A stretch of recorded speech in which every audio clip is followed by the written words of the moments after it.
नीति निर्देशक सिद्धांत क्या है? राज्य के नीति निर्देशक सिद्धांत। राज्य के नीति निर्देशक सिद्धांत का वर्णन संविधान के भाग 4 में है, अनुच्छेद 36 से 51। यहाँ लिखा हुआ देखिए, भाग 4 में है नीति निर्देशक सिद्धांत तत्व 36 से 51 तक है, 36 से 51। अभी देखें हम लोग 36 से 51 है राज्य के नीति निर्देशक सिद्धांत, भाग 4 में 36 से 51 तक किया गया है। इसकी प्रेरणा आयरलैंड के संविधान से लिया गया है। नीति निर्देशक सिद्धांत जो है राज्य के आयरलैंड से लिया गया है। आयरलैंड से, इसके अलावा राष्ट्रपति का निर्वाचन का जो मंडल है वो भी आयरलैंड से है। मंडल लग गया तो आयरलैंड से। राष्ट्रपति द्वारा राज्यसभा में साहित्य, कला, विज्ञान, समाज सेवा इत्यादि का भी व्यक्तियों का मनोनयन आयरलैंड से लिया गया है। कहाँ से लिया गया है? आयरलैंड के संविधान से लिया गया है राज्य के नीति निर्देशक तत्व। इसे न्यायालय द्वारा लागू नहीं किया जा सकता। पूछा जाता है किसको न्यायालय द्वारा लागू नहीं होता है, तो राज्य नीति निर्देशक तत्व को न्यायालय द्वारा लागू नहीं किया जाता है, यानी इसे वैधानिक शक्ति प्राप्त नहीं है। न्यायालय द्वारा जो लागू नहीं होता है तो समझ लीजिए कि उसे वैधानिक शक्ति प्राप्त नहीं है, वैधानिक शक्ति प्राप्त नहीं है। राज्य के नीति निर्देशक सिद्धांत निम्न है। ये जो 42वां संविधान संशोधन में जोड़ा गया है, इसको राज्य के नीति निर्देशक जो तत्व है 42वां संविधान संशोधन में जोड़ दिया गया है। समझे? देखिए, राज्य के नीति निर्देशक सिद्धांत निम्न है। अनुच्छेद 38 में बोलता है, क्या बोलता है? जो 36 से 51 में है, 36, 37, 38, 40 इस तरह से पढ़ना पड़ेगा। तो 36 पर से डायरेक्ट 38 पर आइए। निम्न सिद्धांत है, राज्य लोक कल्याण की अभिवृद्धि के लिए सामाजिक व्यवस्था बनाएगा।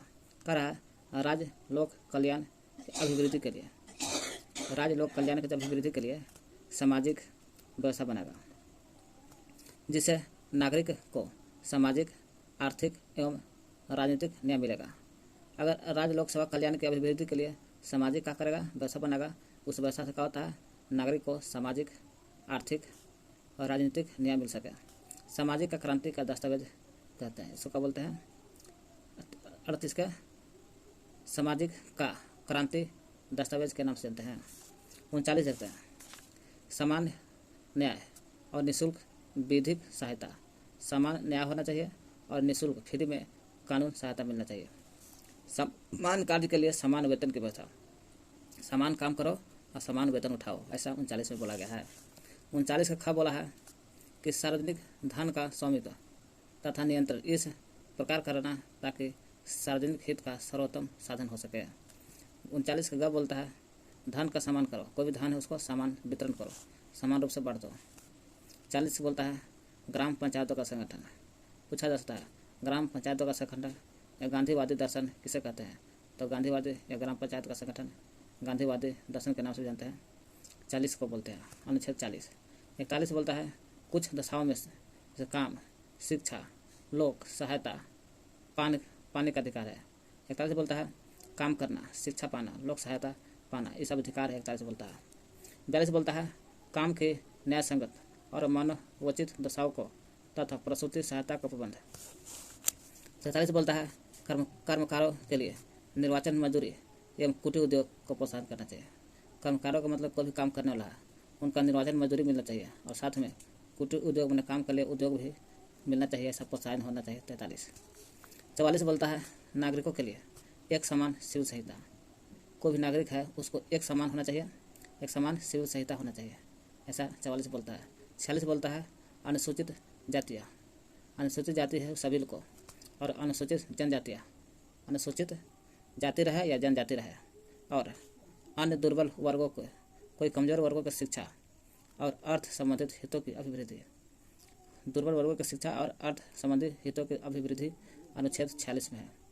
47 बोलता है, अनुच्छेद 47 बोलता है पोषाहार, कोई जो खाना होना चाहिए उसका पोषाहार स्तर होना चाहिए, जीवन स्तर की ऊंचाई करने, कोई भी जीवन स्तर की ऊंचाई करना तथा लोक स्वास्थ्य का सुधार करने का राज्य का कर्तव्य। पोषाहार स्तर, जीवन स्तर की ऊंचाई करना, लोक स्वास्थ्य का सुधार करना का राज्य का कर्तव्य है, ऐसा राज्य का, ये सब जो सुधार करना है किसका कर्तव्य है? राज्य का कर्तव्य है। 47 बोलता है। 48 बोलता है कृषि एवं पशुपालन का संगठन। 48 का बोलता है कृषि और पशुपालन का संगठन। 48 का कब बोल देगा? जब कृषि पशुपालन कहा तब पर्यावरण होता है। तो कभी पर्यावरण से संबंधित है। पर्यावरण का संरक्षण करो और संवैधानिक करो, संवर्धन करो और वन लगाओ, ऐसा 48 का बोलता है। तब न कृषि पशुपालन होगा। और वन्य जीवों की रक्षा भी करना है, तब न पशुपालन होगा।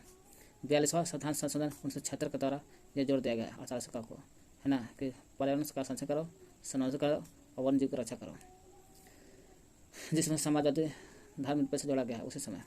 49 का देखा जाए, अनुच्छेद 49 राष्ट्रीय महत्व के स्मारक स्थानीय वस्तुओं का संरक्षण, है ना, राष्ट्रीय महत्व का स्मारक करो और स्थानों को वस्तु का संरक्षण करो, वरना स्मारक को रक्षा करो। राष्ट्रीय महत्व का जो भी स्मारक है अम्बेडकर जी के उस तरह से स्थानों को वस्तुओं का संरक्षण करो। 50 बोलता है कार्यपालिका और न्यायपालिका का पृथक्करण। कार्यपालिका अलग होना चाहिए और न्यायपालिका अलग होना चाहिए, दोनों का बंटवारा करता है कार्यपालिका और न्यायपालिका का। 50 अनुच्छेद 50। 51 बोलता है अंतर्राष्ट्रीय शांति और सुरक्षा की अभिवृद्धि। अंतर्राष्ट्रीय शांति होना चाहिए और साथ ही साथ सुरक्षा के अभिवृद्धि होना चाहिए। अभिवृद्धि माने सुरक्षा के बढ़ोतरी होना चाहिए, है ना। अंतर्राष्ट्रीय शांति होना चाहिए, पूरे दुनिया लेवल में शांति होना चाहिए, कौन बोलता है। उपयुक्त अनुच्छेद के अतिरिक्त कुछ ऐसे अनुच्छेद भी हैं जो राज्य के लिए निर्देशक सिद्धांत के रूप में कार्य करते हैं। जैसे कुछ ऐसे अनुच्छेद राज्य के लिए 350 का प्राथमिक स्तर पर मातृभाषा में शिक्षा देना। 350 का क्या बोलता है, ये महत्वपूर्ण है। 350 का 1 से लेकर 8वीं क्लास तक मातृभाषा में शिक्षा देना प्राथमिक स्तर पर। 51 बोलता है 351 हिंदी को प्रोत्साहन देना चाहिए। मातृभाषा अगर हिंदी है तो हिंदी को ज़्यादा प्रोत्साहन देना चाहिए। 351 बोलता है राज्य का नीति निर्देशक तत्व एक ऐसा है, चेक है, समझो चेक है। राज्य का नीति निर्देशक तत्व जो है एक चेक के बराबर है, जो बैंक की सुविधा अनुसार अदा की जाएगी। चेक कैसे बैंक में जाके बन जाता है, उसी तरह से बैंक की सुविधा अनुसार अदा की जाएगी। यह कथन केटी शाह का कथन है, केटी शाह का कथन है। रिपीट करके पढ़ लीजिएगा दोबारा। अब चलते हैं मौलिक अधिकार और नीति निर्देशक सिद्धांत में अंतर। मौलिक अधिकार, नीति निर्देशक सिद्धांत में अंतर। नीति निर्देशक सिद्धांत और मौलिक कर्तव्य दोनों में अंतर देखते हैं। कहता है क्या, नीति निर्देशक सिद्धांत अभी देखें हम लोग आयरलैंड के संविधान से लिया गया है, जो मौलिक कर्तव्य अमेरिका के संविधान से लिया गया। कहाँ से? अमेरिका से लिया गया है। मौलिक कर्तव्य यह जो संविधान के भाग 4 में है, ये से भाग 3 में मिलता है ना। ये 36 से 51 है, ये मिलता है आपको कहाँ? मौलिक कर्तव्य भाग 3 में है, 12 से 35 है। नीति निर्देशक तत्व 4 में है, भाग 4 36 से 51 में है ना। 100 उद्देश्य है, देख लेना। नीति निर्देशक तत्व आयरलैंड के अमेरिका से लिया गया मौलिक, यह भाग 4 में है, ये भाग 3 में है, 36 से 51 है। अभी देखें इसे लागू करने के लिए न्यायालय नहीं जाया जा सकता है। नीति निर्देशक तत्व सिद्धांत को लागू करना है, आप न्यायालय नहीं जा सकते हैं, लेकिन मौलिक अधिकार लेना है तो समझिए कि न्यायालय के शरण लेना पड़ेगा, जाना ही पड़ेगा। समाज के भलाई के लिए है नीति निर्देशक तत्व, जो है समाज में भलाई के लिए काम आता है। अब कोई मान लीजिए कि पोषण आहार है, जीवन स्तर ऊंचाई का, लोक स्वास्थ्य सुधार करने का, तो समाज के लिए नहीं हो रहा है। कृषि पशुपालन करना 48 समाज के लिए है। पर्यावरण का संरक्षण करो, संवर्धन करो, वन लगाओ, वन्य जीवों का रक्षा करो, 48 का समाज के लिए है। राष्ट्रीय महत्व का स्मारक को और स्थानों को वस्तुओं को संरक्षण करो 49 में। कार्यपालिका और न्यायपालिका का पृथक्करण किया 50 में। अंतर्राष्ट्रीय शांति करो और सुरक्षा का अभिवृद्धि करो 51 में। ये सब समाज के लिए है। क्या ये समाज के भलाई के लिए, यह व्यक्ति के अधिकार के लिए है। ये जो है व्यक्ति का अधिकार मांगना है, मौलिक अधिकार। इसके पीछे राजनीतिक नियम मान्यता है। इसके पीछे क्या है? राजनीतिक मान्यता है। मान लीजिए अब कार्यपालिका का सीख, मान लीजिए कार्यपालिका और न्यायपालिका का पृथक्करण करना है, तो राज्य के नीतिक अगर राजनीतिक चाहेगा तो अलग कर सकता है, नहीं तो मिला सकता है, कोई रोकने वाला नहीं है। ये राजनीतिक मामला है, तो वही कहा राज्य के नीतिक राजनीतिक मामला है। ये मौलिक अधिकार के पीछे कानूनी मान्यता है। कानूनी ऐसा कानून अगर चोरी करेगा कानून बना देगा, व्यक्ति की चोरी का सब व्यक्ति के है ना, तो अगर चोरी करेगा तो सभी को कानून मान्यता हो गया। सरकार के अधिकारों को बढ़ाता है, सरकार का जो अधिकार उसको बढ़ाता ही है ना। अगर देखिए मान लीजिए कृषि पशुपालन का 48 में है, तो कार्य के जो सरकार के अधिकार को बढ़ाता है। भाई सरकार मेरा आपको कृषि पशुपालन खोल दिया है, तो आज महत्व बढ़ गया। भाई सरकार के अधिकार को बढ़ाता है, तो सरकार का महत्व घटाता है, अधिकार का महत्व को घटाता है। कोई अगर कुछ मांगने गया परीक्षा के बारे में तो महत्व को घटाता है सरकार को। ऐसा राज्य सरकार के द्वारा लागू करने के बाद ही नागरिक को प्राप्त होता है। राज्य सरकार नहीं लगागा तब तक नागरिक को प्राप्त नहीं होगा। यह अधिकार नागरिकों को स्वतः प्राप्त होता है। मौलिक अधिकार नागरिकों को स्वतः प्राप्त होता है, और इसका नहीं प्राप्त होता है। उद्देश्य लोक कल्याणकारी की स्थापना करना। अम्बेडकर अनोखी पहल कहा लोक कल्याणकारी की स्थापना करना। अम्बेडकर क्या बोला था? अनोखी पहल का। 42वां संविधान संशोधन 10 आचार आदेश कहते हैं। 10 आचार आदेश कहते हैं। देख लीजिएगा 42वां संविधान संशोधन को 10 आचार क्या जी आचार आदेश कहते हैं। पता नहीं मौलिक कर्तव्य के बारे में देख रहे हैं जो अमेरिका के 42वां संविधान संशोधन 1976 के द्वारा मौलिक कर्तव्य को जोड़ा गया है और 1976 के द्वारा जोड़ा गया। देखिए मौलिक कर्तव्य के अलावा लघु संविधान भी कहते हैं। 42वां संविधान संशोधन 1976 को लघु संविधान, समाजवादी, पथ निरपेक्ष, राष्ट्र की अखंडता जोड़ा गया है। तो 3 जनवरी 1976 को पहल हल था, खत्म प्रभावी हल था। यही मौलिक कर्तव्य देख रहे हैं 42वां के लगाए थे सरदार स्वर्ण सिंह समिति। सरदार स्वर्ण सिंह समिति की अनुशंसा पर संविधान के 42वें संशोधन 1976 के द्वारा मौलिक कर्तव्यों को संविधान में जोड़ा गया। मौलिक कर्तव्य को संविधान में कब जोड़ा गया? 42वें संविधान संशोधन 1976 के द्वारा। क्या जोड़ा था? किसकी अनुशंसा पर? तो सरदार स्वर्ण सिंह अनुशंसा पर संविधान में जोड़ा गया। इसे रूस के संविधान से लिया गया है। मौलिक कर्तव्य कहाँ से? देखिए मौलिक अधिकार थे अमेरिका से, ठीक ना, अंतर देख लिया हम लोग। ये मौलिक कर्तव्य है रूस से लिया गया। रूस का नाम आता देख लेते हैं। देखिए मौलिक कर्तव्य जो लिया गया है 42वां संविधान संशोधन 1976 के द्वारा जोड़ा गया स्वर्ण सिंह समिति के द्वारा। वो मौलिक रूस से लिया गया है। प्रस्तावना में देख लेना रूस से लिया गया है। भाग 4 के क में अनुच्छेद 51 के तहत रखा गया है। देखना मूल कर्तव्य जो लिया गया है रूस से भाग 4 के क से लेकर के 51 के क तक है। वही कह रहा है भाग 4 के क से लेकर 51 के क तक देख लिए हम लोग। मौलिक कर्तव्य की संख्या 11 है। टोटल के पूछा कितना है? 11 होगा। देख लेते 11 होगा है ना।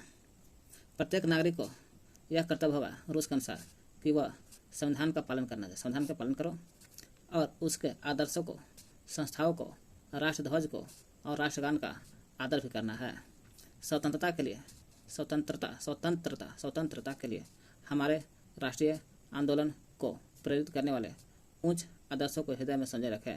स्वतंत्रता को हमारे राष्ट्रीय आंदोलन को प्रेरित करो और प्रेरित करके उच्च आदर्शों को हृदय में संजय रखो। अच्छा है मेरा, उनका पालन भी करो।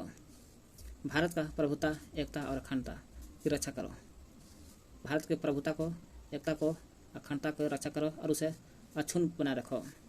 देश की रक्षा भी करो। ऐसा मौलिक कर्तव्य में बोला गया। भारत के सभी लोगों में समरसता और समरसता और समान भातृत्व की भावना का निर्माण करो। महिला सशक्तिकरण की सम्मान देना। महिला सशक्तिकरण का सम्मान भी देना है। हमारे सामाजिक सांस्कृतिक की गौरवशाली परंपरा का महत्व समझे और उसकी परीक्षण भी करें। प्राकृतिक पर्यावरण की रक्षा करें। प्राकृतिक पर्यावरण की रक्षा करो और उसका संवर्धन बचाव करो। वैज्ञानिक दृष्टिकोण और ज्ञान अर्जन की भावना का विकास करें। कोई भी वैज्ञानिक दृष्टिकोण करो, वैज्ञानिक रूप से खोजो और उसका ज्ञान करो, ज्ञान के भाव का विकास करें। Human science. सार्वजनिक संपत्ति को सुरक्षित रखें। इनकम। सार्वजनिक संपत्ति को सुरक्षित रखें। इनकम। कोई भी सार्वजनिक संपत्ति है जैसे रेलवे लाइन है उसको सुरक्षित रखें। व्यक्तिगत एवं सामूहिक गतिविधियों के सभी क्षेत्रों में उत्कर्ष की ओर बढ़ने का सतत प्रयास करें। जॉइंट। माता पिता या संरक्षण द्वारा 6 से 14 वर्ष के बच्चों को हेतु प्राथमिक शिक्षा प्रदान करें। 6 से 14 तक प्राथमिक शिक्षा प्रदान करें। और 86वां संविधान संशोधन 2002 के द्वारा जोड़ा गया है। 2002 के द्वारा जोड़ा गया है। संघीय कार्यपालिका के बारे में देखते हैं।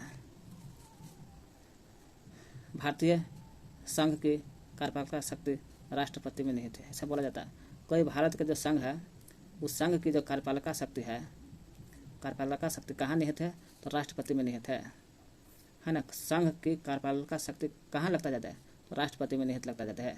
अनुच्छेद 53 में ऐसा बात बोला गया है। पूछ सकता है संघ की कार्यपालिका शक्ति राष्ट्रपति में है, कौन सा अनुच्छेद में? 53 में। भारत में संसदीय व्यवस्था को अपनाया गया है। सही बात है। भारत में किसको अपनाया गया है? संसदीय व्यवस्था को अपनाया गया है। संसदीय व्यवस्था को अपनाया गया है। अतः राष्ट्रपति संसदीय है, इसलिए राष्ट्रपति जो है नाम मात्र की कार्यपालिका है तथा प्रधानमंत्री उसका मंत्रिमंडल वास्तविक कार्यपालिका है। मेन तब को कार्यपालिका कौन है? प्रधानमंत्री और मंत्री के मंत्रिमंडल को वास्तविक कार्यपालिका कहते हैं।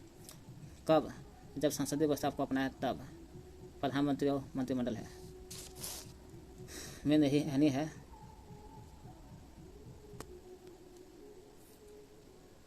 भारत संघ की कार्यपालिका सदस्य राष्ट्रपति में नहीं थे। अन्य राष्ट्रपति के बारे में पढ़ते हैं। अनुच्छेद 52 53 में बोलता है भारत के संघ जो होगा कार्यपालिका शक्ति राष्ट्रपति होगा, राष्ट्रपति में ही। 53 बोलता है अनुच्छेद राष्ट्रपति के बारे में कि देश में एक राष्ट्रपति होगा। अनुच्छेद 52 में इंग्लैंड के सम्राट के समान है, रबर के मोहर कहते हैं, रबर को मोहर कहते हैं। हमारा राष्ट्रपति जो होता है इंग्लैंड के सम्राट के समान है।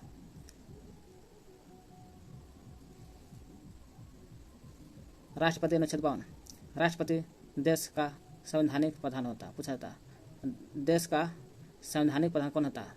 देश का संवैधानिक प्रधान राष्ट्रपति होता है। राष्ट्रपति भारत का प्रथम नागरिक होता है।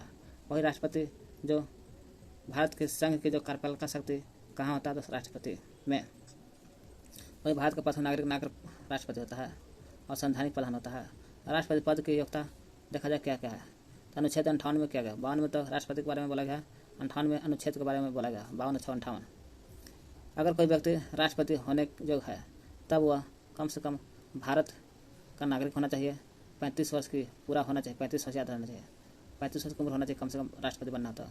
और लोकसभा का सदस्य होना चाहिए। किसका?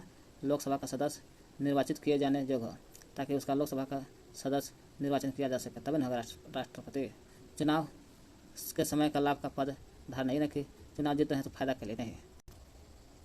यदि व्यक्ति राष्ट्रपति या उपराष्ट्रपति के पद पर हो, राष्ट्रपति पर या उपराष्ट्रपति के पद पर हो, या संघ अथवा किसी राज्य की मंत्रिपरिषद का सदस्य हो, राष्ट्रपति रहो या उपराष्ट्रपति रहो, या संघ रहे या किसी राज्य के मंत्रिपरिषद का सदस्य हो, संघ या मंत्रिपरिषद का सदस्य भी रहेगा ना तो वह लाभ का पद नहीं माना जाएगा, क्योंकि मंत्रिपरिषद का सदस्य है। राष्ट्रपति के निर्वाचन के लिए निर्वाचक मंडल होना चाहिए। ऐसा बात बोला गया अनुच्छेद 54 में कि निर्वाचक मंडल से ही राष्ट्रपति का निर्वाचन होगा। अनुच्छेद 54 में 52 बोलता है, 53 बोलता है भारतीय संघ की कार्यपालिका शक्ति राष्ट्रपति में है। 53 52 बोलता है कि भारत में राष्ट्रपति होगा। 5, 6, 58 का बोलता है राष्ट्रपति के पद की योग्यता के बारे में 58 में।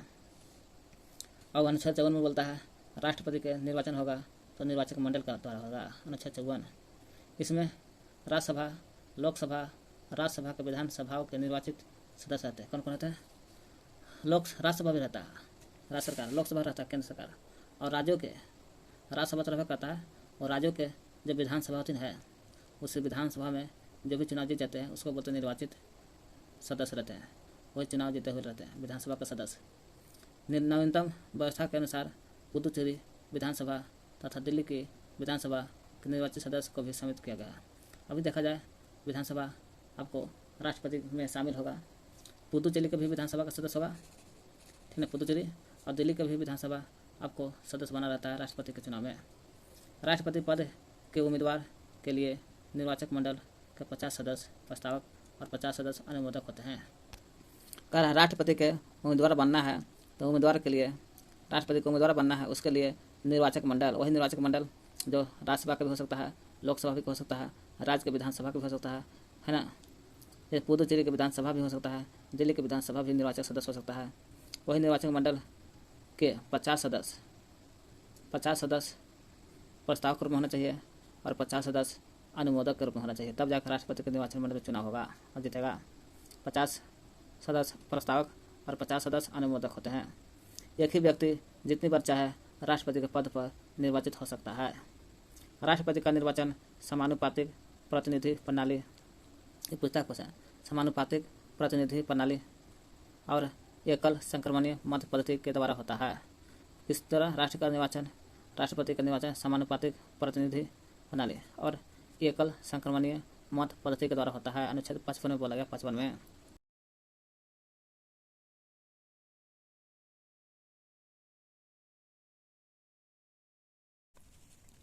राष्ट्रपति के निर्वाचन से संबंधित विवादों का निपटारा उच्चतम न्यायालय द्वारा किया जाता है। कहने का मतलब हुआ राष्ट्रपति का निर्वाचन जो होता है उसमें कुछ विवाद हो जाता है, वो राष्ट्रपति के निर्वाचन से संबंधित कोई भी विवाद का निपटारा होगा उच्चतम न्यायालय करेगा। जैसे Delhi high court, supreme court करता है ना, उच्चतम न्यायालय करेगा। निर्वाचन अवैध घोषित होने पर, माने कोई निर्वाचन हुआ और अवैध घोषित खराब हो गया होने पर उसके द्वारा किए गए कार्य अवैध नहीं होगा। भले निर्वाचन अवैध घोषित हो सकता है लेकिन राष्ट्रपति जो कार्य कर दिया वो अवैध नहीं हो सकता है, खराब नहीं हो सकता है। भारत के राष्ट्रपति प्रथम राष्ट्रपति थे 26/1/1950, 13/5/1962 तक। फिर दूसरा राष्ट्रपति थे डॉक्टर एस राधाकृष्णन, फिर डॉक्टर जाकिर हुसैन तीसरा था, बेबी गिरी चौथा, फखरुद्दीन अली अहमद, नीलम Sanjiva Reddy, Giani Zail Singh, R Venkataraman, doctor Shankar Dayal Sharma, K R Narayanan, doctor APJ Abdul कलाम,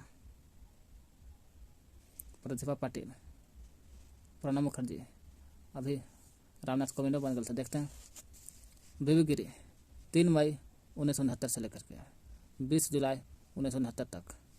न्यायमूर्ति मोहम्मद हिदायतुल्लाह। बेबी गिरी कब से कब तक रहा? ये चौथा राष्ट्रपति थे। 3 मई 1969 से शुरू होता है और 20 मई 1969 को 3 और 20 जुलाई है तक न्यायमूर्ति इनका राष्ट्रपति शासन रहा। न्यायमूर्ति का शासनकाल न्यायमूर्ति मोहम्मद हिदायतुल्लाह 20 जुलाई 1970 से लेकर 24 अगस्त 1970, 20 जुलाई 24 अगस्त 1970।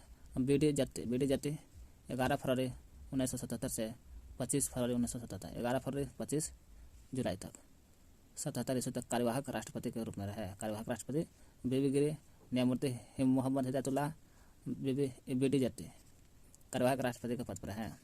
राष्ट्रपति अपने पद ग्रहण की तिथि कर रहा। राष्ट्रपति अपने पद ग्रहण की तिथि से 5 वर्ष की अवधि तक पद धारण करेगा। अपने पद की समाप्ति के बाद भी वह पद तब तक बना रहता है जब तक उसका उत्तराधिकारी दूसरा राष्ट्रपति पद ग्रहण न कर लेता है। अनुच्छेद 56 में ऐसा बात बोला गया है कि हथेले रहो। पद धारण करने से पूर्व राष्ट्रपति को एक निर्धारित प्रपत्र पर भारत के मुख्य न्यायाधीश अथवा या मुख्य न्यायाधीश नहीं रहेगा तो उनकी अनुपस्थिति में उच्चतम न्यायालय के, जहां राष्ट्रपति के निर्वाचन से संबंधित विवादों का निपटारा करता है उच्चतम न्यायालय, वही उच्चतम न्यायालय के वरिष्ठ न्यायाधीश के सम्मुख शपथ लेनी पड़ती है। हो सकता है पद धारण करने से पहले राष्ट्रपति को किससे शपथ लेनी पड़ती है? भारत के एक निर्धारित पत्र पर भारत के मुख्य न्यायाधीश से शपथ लेना होगा। अगर इस मुख्य न्यायाधीश न रहेगा तो उच्चतम न्यायालय के वरिष्ठतम न्यायाधीश के सामने शपथ लेना पड़ता है। राष्ट्रपति निम्न दशाओं में 5 वर्षों से पहले भी पद त्याग कर सकता है। कैसे पद त्याग करना होगा? तो उपराष्ट्रपति को संबोधित करके अपने त्यागपत्र द्वारा यह त्यागपत्र उपराष्ट्रपति को संबोधित किया जाएगा, जो इसकी सूचना लोकसभा के अध्यक्ष को हट देगा। राष्ट्रपति को जब हटना होगा तो हट तो जाएगा। उपराष्ट्रपति को संबोधित करके, तो डायरेक्ट संबोधित नहीं करना है उपराष्ट्रपति को। यह सूचना राष्ट्रपति बोलेगा कि हमको पद से हटना है तो लोकसभा के जो भी अध्यक्ष है उसको देगा, ताकि लोकसभा से चुनाव जीता है उपराष्ट्रपति तो लोकसभा के अध्यक्ष उसी से खबर बैठाएगा उपराष्ट्रपति को। महाभियोग द्वारा हटाए जाने पर भी हट सकता है।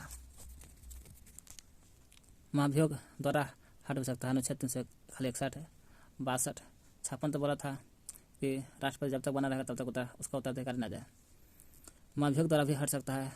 अनुच्छेद 61 के तहत महाभियोग के लिए केवल एक ही आधार है जो अनुच्छेद 61 के 1 में उल्लेखित है। महाभियोग द्वारा तो हट सकता है अनुच्छेद 61 के, लेकिन एक ही आधार पर हट सकता है, केवल एक ही आधार पर हट सकता है, वो अनुच्छेद 61 के 1 में है। संविधान का अतिक्रमण उल्लेखित है, वह है संविधान का अतिक्रमण। कहा महाभियोग द्वारा हटाए जाने का अनुच्छेद महाभियोग के लिए केवल एक ही आधार है जो अनुच्छेद 61 के 1 में उल्लेखित है। वो कौन सा उल्लेखित है कि हट सकता है? एक ही आधार पर संविधान का अतिक्रमण। संविधान का अतिक्रमण अगर कर दिया 61 के 1 के तहत हो जाएगा तो जल्दी हट जाएगा। एक ही आधार है। संविधान का अतिक्रमण करते रहो, बिना मतलब इधर उधर चर्चा करो, हट जाएगा। राष्ट्रपति पर महाभियोग अनुच्छेद 61। राष्ट्रपति पर महाभियोग जो लगेगा अनुच्छेद 61 में बात बोला गया है। राष्ट्रपति द्वारा संविधान के प्रावधानों के उल्लंघन पर संसद के किसी सदन द्वारा उस पर महाभियोग लगाया जा सकता है। किस पर? संसद के कोई भी सदन लगा सकता है महाभियोग राष्ट्रपति पर,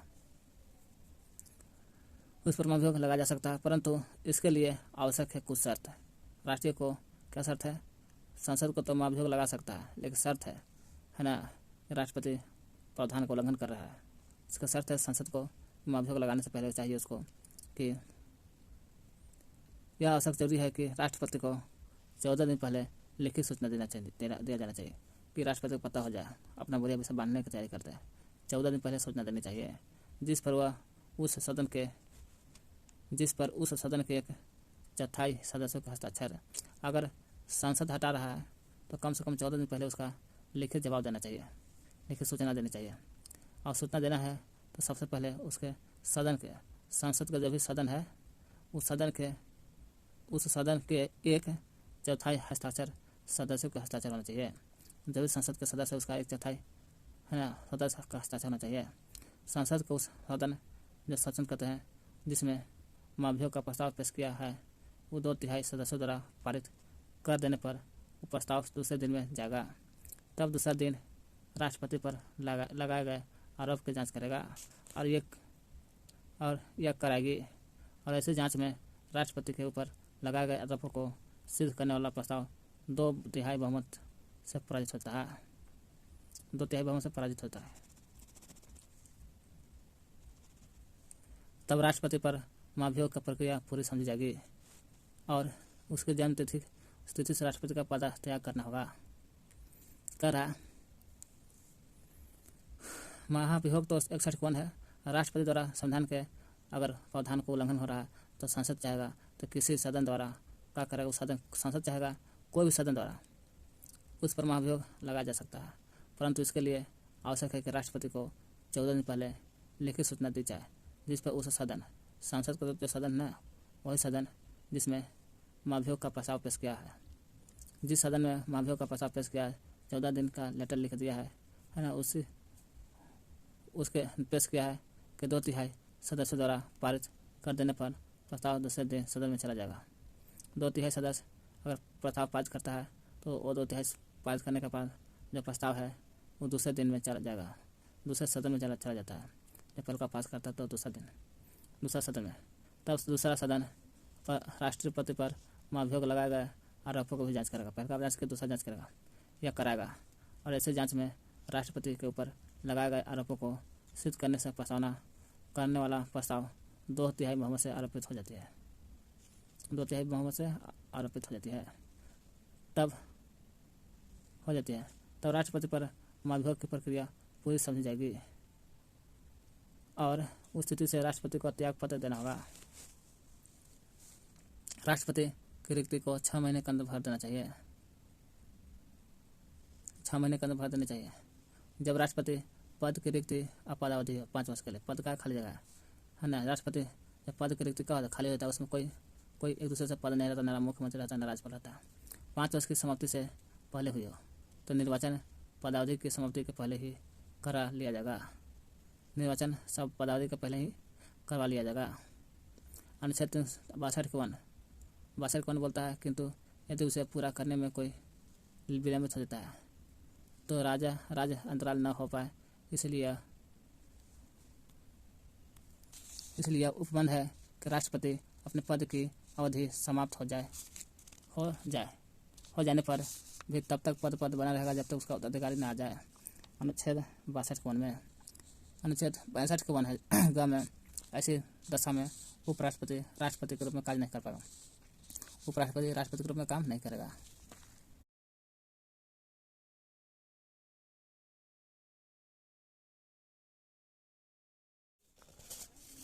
अन्य आकस्मिकताओं में राष्ट्रपति के कृत्यों का निर्वहन।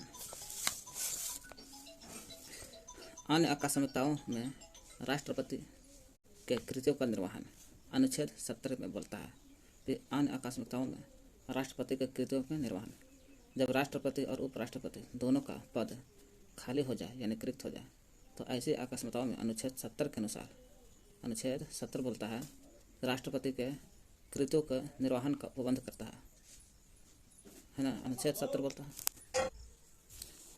जब राष्ट्रपति और उपराष्ट्रपति के पद दोनों खाली हो जाएगा ना तो अनुच्छेद 70 बोलता है राष्ट्रपति के कृत्यों का निर्वहन का प्रबंध कराता है ना। मतलब इसके अनुसार संसद जैसा उचित समझेगा वैसा उपबंध कराएगा। अगर संसद चाहेगा कि राष्ट्रपति कुछ दिन और रहे तो रह सकता है। इसी उद्देश्य से संसद ने राष्ट्रपति उत्तराधिकारी अधिनियम 1969 में पारित किया। क्यों पारित किया? कि उसका उत्तराधिकारी जब तक नहीं है तब तक आप हट नहीं सकते हैं। इसी उद्देश्य में संसद ने क्या किया? राष्ट्रपति उत्तराधिकारी अधिनियम 1969 में पास किया था। याद करना, 1969 में उत्तराधिकारी संसद ने पास किया है, जो यह उपबंध करता है कि यदि राष्ट्रपति भी किसी कारणवश उपलब्ध नहीं है तो उच्चतम न्यायालय का मुख्य न्यायाधीश या उसके नहीं रहने पर, यदि राष्ट्रपति भी किसी कारणवश उपलब्ध नहीं है तो क्या करेगा? तो राष्ट्रपति नहीं है तो उच्चतम न्यायालय का मुख्य न्यायाधीश या वो भी नहीं है तो उसके नहीं रहने पर न्यायालय का उसी न्यायालय जो उच्चतम न्यायालय के मुख्य न्यायाधीश नहीं रहेगा तो वरिष्ठतम न्यायाधीश रहेगा ना। वरिष्ठतम न्यायाधीश जो उस समय उपलब्ध हो राष्ट्रपति के कृत्यों को संपादित करेगा। समझे? राष्ट्रपति नहीं रहेगा तो उपराष्ट्रपति संभालता है और उपराष्ट्रपति भी नहीं रहेगा तो पद संभालेगा। तो उच्चतम न्यायालय के मुख्य न्यायाधीश वो नहीं रहेगा तो उच्चतम न्यायालय के वरिष्ठतम न्यायाधीश पद को संभालता है। ऐसा बोला गया है। संसद ने राष्ट्रपति का उत्तराधिकारी अधिनियम पारित किया था 1969 में। नेक्स्ट, राष्ट्रपति का वेतन और भत्ता। राष्ट्रपति का मासिक वेतन 1.5 लाख रुपया है। ऐसे 1.5 लाख से ज़्यादा 2.5 लाख रुपये हो गया शायद इसमें। राष्ट्रपति का वेतन आयकर से मुक्त है, ये सब ध्यान है ना। ये सब कुछ आयकर नहीं देता, टैक्स नहीं देता राष्ट्रपति को निःशुल्क निवास स्थान मिलता है, निःशुल्क मिलता है। कोई निवास स्थान खाली जाकर पैसा नहीं लगता है। संसद द्वारा स्वीकृत अन्य भत्ते भी प्राप्त होता है। संसद द्वारा प्राप्त होता भत्ता है। देखिए ना, राष्ट्रपति के कार्यकाल के दौरान उनके वेतन और भत्ते में किसी प्रकार की कमी नहीं की जा सकता है कि हम कटौती करें, कुछ नहीं होगा भत्ता में। राष्ट्रपति के लिए 9 लाख रुपया वार्षिक पेंशन निर्धारित किया गया है। राष्ट्रपति के लिए कितना? 9 लाख रुपया वार्षिक पेंशन, साल में 9 लाख रुपया वार्षिक पेंशन ऐसा निर्धारित किया गया है। हो गया, साल में 9 लाख रुपया वार्षिक पेंशन मिलता है राष्ट्रपति को। राष्ट्रपति के अधिकार एवं कर्तव्य क्या है? चलिए देखते हैं। नियुक्ति संबंधी अधिकार। कोई भी नियुक्ति करा, किसको नियुक्ति करेगा जरा देखते हैं। राष्ट्रपति निम्न प्रकार की नियुक्ति करता है। जैसे भारत के प्रधानमंत्री को चुनता है, नियुक्ति करता है राष्ट्रपति, है ना। राष्ट्रपति शपथ दिलाता होगा प्रधानमंत्री की सलाह पर। जब प्रधानमंत्री राष्ट्रपति क्या करता है, पहले प्रधानमंत्री को चुन लेता है, उसके बाद प्रधानमंत्री की सलाह पर फिर राष्ट्रपति क्या करता है कि मंत्रिपरिषद के अन्य सदस्यों प्रधानमंत्री की सलाह पर मंत्रिपरिषद के अन्य सदस्यों को पहले प्रधानमंत्री को चुनता है, फिर अन्य मंत्री को चुनना है तो प्रधानमंत्री की सलाह पर अन्य मंत्री को राष्ट्रपति चुनता है। अब डायरेक्ट नहीं है, प्रधानमंत्री से सलाह से कॉन्टेक्ट करता है। सर्वोच्च एवं उच्च न्यायालय के मुख्य न्यायाधीश, सर्वोच्च और उच्च न्यायालय के मुख्य न्यायाधीश को शपथ दिलाता है। सर्वोच्च न्यायालय हो या उच्च न्यायालय के जो भी मुख्य न्यायाधीश बनता है उसको शपथ दिलाता है। भारत के नियंत्रक और महालेखा परीक्षक, भारत के नियंत्रक और महालेखा परीक्षक को और उच्च न्यायालय के मुख्य न्यायाधीश को या सर्वोच्च न्यायालय के मुख्य न्यायाधीश को, राज्य के राज्यपाल शपथ दिलाता है, नियुक्ति करता है। राज्यपाल को मुख्य चुनाव आयुक्त को भी और अन्य चुनाव आयुक्त को, भारत के महान्यायवादी को भी, राज्य के मध्य समन्वय के लिए अंतर्राज्यीय परिषद के सदस्य को भी, राज्य के जो मध्य समन्वय के लिए अंतर्राज्यीय परिषद के सदस्य को भी, संघीय लोकसेवा आयोग के अध्यक्ष और अन्य सदस्य को भी, संघीय लोक सेवा आयोग के अध्यक्ष को और सदस्य को भी, भाषा आयोग के सदस्य को, भाषा आयोग के जो सदस्य है भाषा आयोग के सदस्य को भी, पिछड़ा वर्ग आयोग के सदस्य को, अल्पसंख्यक आयोग का भी सदस्य है उसका भी, भारत के राजदूत तथा अन्य राजनयिकों के, भारत के राजदूत और अन्य राजनयिकों के अनुसूचित क्षेत्रों के प्रशासन के संबंध में रिपोर्ट देने वाले आयोग के सदस्यों को कितना लोग चुनता है, नियुक्ति दे सकता है राष्ट्रपति। विधायी शक्तियाँ, इसको शक्ति कितना है विधि बनाने की शक्ति, तो निम्नलिखित राष्ट्रपति संसद का अभिन्न अंग होता है। राष्ट्रपति किसका अंग होता है? संसद का। इसलिए संसद इसको ने कहा किया है 1969 में राष्ट्रीय उच्चाधिकार अधिनियम पास किया है और संसद के अनुसार ही इसका क्या कहता है, पेमेंट भी मिलता है। इसे राष्ट्रपति संसद का अभिन्न अंग है। इसे निम्न विधायी शक्तियाँ प्राप्त है, जैसे संसद के सत्र को आहूत करने, सत्रवासन करने तथा लोकसभा भंग करने संबंधी अधिकार है। संसद के जो सत्र उसको आहूत करने मैंने स्टार्ट करने, चालू करने, और सत्रवासन करने मतलब खत्म करने। संसद के सब काम है। संसद को जो सत्र का चालू करता है, आहूत मैंने चालू, और सत्रवासन में खत्म करने तथा लोकसभा भंग करने, लोकसभा के भंग करने संबंधी अधिकार है। कितना अधिकार है? संसद के सदन में, इसके सदन में, संसद के सदन में या एक साथ सम्मिलित रूप में दोनों सदनों में अभिभाषण करने की शक्ति। कारण संसद के सदन में जाकर के या तो फिर वहाँ ना जाकर के एक साथ सम्मिलित रूप, संसद और राष्ट्रपति दोनों सम्मिलित रूप से दोनों सदनों में अभिभाषण करने की शक्ति है। लोकसभा के लिए प्रत्येक साधारण निर्वाचन के पश्चात निर्वाचन के बाद प्रथम सत्र के प्रारंभ में और प्रत्येक वर्ष के प्रथम सत्र के आरंभ में सम्मिलित रूप से संसद में अभिभाषण करने की शक्ति। कारण लोकसभा के प्रत्येक साधारण निर्वाचन होता है, उसमें भी निर्वाचन के बाद प्रथम सत्र के प्रारंभ में और प्रत्येक वर्ष के प्रथम सत्र के आरंभ में सम्मिलित रूप से संसद में अभिभाषण करने की शक्ति है। लोकसभा के लिए करने की शक्ति है, भाषण देने की शक्ति है संसद में। संसद द्वारा पारित विधेयक राष्ट्रपति के अनुमोदन के बाद ही कानून बनता है। संसद द्वारा पारित विधेयक होगा, उसके बाद राष्ट्रपति अनुमोदन देगा कि संसद पहले पारित करेगा विधेयक कानून बना करके, उसका राष्ट्रपति फिर अनुमोदन देता है। राष्ट्रपति के अनुमोदन के बाद ही कानून बन पाता है। अगर राष्ट्रपति नहीं कहेगा संसद बना दिया, राष्ट्रपति कुछ कानून नहीं अनुमोदन नहीं दिया तो कानून नहीं बनता है। संसद में निम्न विधेयक को पेश करने के लिए राष्ट्रपति की पूर्व सहमति आवश्यक है। कोई भी संसद में निम्न विधेयक पेश करना है। कौन सा विधेयक? निम्न विधेयक को पेश करना है। निम्न विधेयक को पेश करना है तो राष्ट्रपति के पहले सहमति आवश्यक है। राष्ट्रपति से सहमति लेना चाहिए, तब राष्ट्रपति से लेने के बाद है ना, पहले राष्ट्रपति से सहमति ले लो, उसके बाद संसद में निम्न विधेयक जाना चाहिए, पेश करना चाहिए, है ना। नए इसमें भी दो भाग है ना। एक में निम्न विधेयक को पेश करना है तो राष्ट्रपति को पहले पूर्व सहमति आवश्यक है, पहले राष्ट्रपति से पूछ लेना चाहिए, तब निम्न विधेयक संसद में जाएगा, ठीक ना। तो इसका नियम है, पूछने के पहले निम्न विधेयक संसद में पहले जाने से पहले राष्ट्रपति को पूछना के लिए कोई नियम है। तो पहला नियम क्या? ये में पूछता है नए राज्यों का निर्माण और वर्तमान राज्यों के क्षेत्रों में सीमाओं या नामों में परिवर्तन संबंधी विधेयक है ना। कह रहा है निम्न विधेयक अगर जाएगा संसद में तो पूर्व सहमति किस चीज़ मिलेगा? राष्ट्रपति से। तो कह रहा है भाई नया राज्य का निर्माण हो रहा है, उसके बारे में, वर्तमान राज्य के क्षेत्रों में है ना, सीमाओं में या नाम में परिवर्तन हो रहा है ना, परिवर्तन संबंधी विधेयक हो रहा है तो संसद में जाना है। इसमें निम्न विधेयक है तो पहले राष्ट्रपति की सहमति लेना है, उसके बाद संसद में निम्न विधेयक जाता है। धन विधेयक, इस अनुच्छेद 110 में बोलता है धन विधेयक। पूछा था धन विधेयक किससे संबंधित है? अनुच्छेद 110 से संबंधित, याद करना है, ठीक ना। धन विधेयक, इससे भी राष्ट्रपति से पहले अनुमोदन लेना पड़ता है। संचित निधि में व्यय करने वाले विधेयक, अनुच्छेद 117 के 3। धन विधेयक आएगा 110 और संचित निधि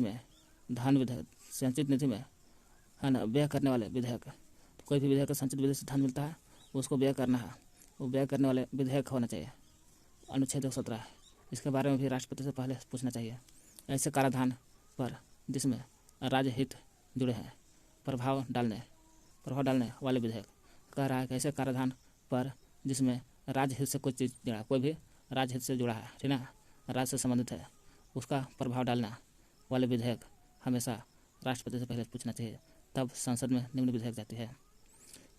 राज्यों के बीच व्यापार करना, राज्य से हित से जुड़ा है तो ये है, राज्य के बीच व्यापार करना, वाणिज्य करना, समानुपाती समागम पर निर्बंध लगाने वाले विधेयक। राज्य के बीच व्यापार करो, वाणिज्य करो, समागम करो, उस सभी पर निर्बंध लगाने वाले विधेयक हो। अनुच्छेद 304 ऐसा बोलता है ना। यदि इस राष्ट्रपति के पहले अनुमति है। यदि किसी साधारण विधेयक पर दोनों सदनों में कोई सहमति है, साधारण विधेयक पर दोनों सदनों में कोई असहमति यानी सहमति नहीं है, तो दोनों सदनों में, चाहे निम्न सदन या उच्च सदन में, अगर सहमति नहीं है तो उसे सुलझाने के लिए राष्ट्रपति दोनों सदनों की संयुक्त बैठक बुला सकता है कि तुम्हें दोनों क्यों नहीं सहमति अपने में है। संयुक्त बैठक बुला सकता है राष्ट्रपति दोनों सदनों के संयुक्त बैठक बुला सकता है। अनुच्छेद 108 में ऐसा बोला गया है कि निम्न सदन और उच्च सदन में अगर किसी कारण से दोनों सदनों की सहमति नहीं चल रहा है तो राष्ट्रपति से बैठक बुला सकता है। ऐसा अनुच्छेद 108 में बोला गया है। 108 है। धन विधेयक अनुच्छेद 110 से संबंधित है। संचित निधि में व्यय करने वाले विधेयक अनुच्छेद 117 के 3 है ना। अनुच्छेद 108 बोलता है राज्य के व्यापार वाणिज्य और समागम पर निर्बंधन लगाने वाले विधेयक अनुच्छेद 304 है ना। यदि किसी साधारण विधेयक पर दोनों सदनों में कोई सहमति नहीं है तो उसे राष्ट्रपति दोनों सदनों को बुलाकर बैठक बुला सकता है। अनुच्छेद 108 बोलता है। और क्या बोलता है राष्ट्रपति के बारे में? संसद सदस्यों के मनोनयन का अधिकार।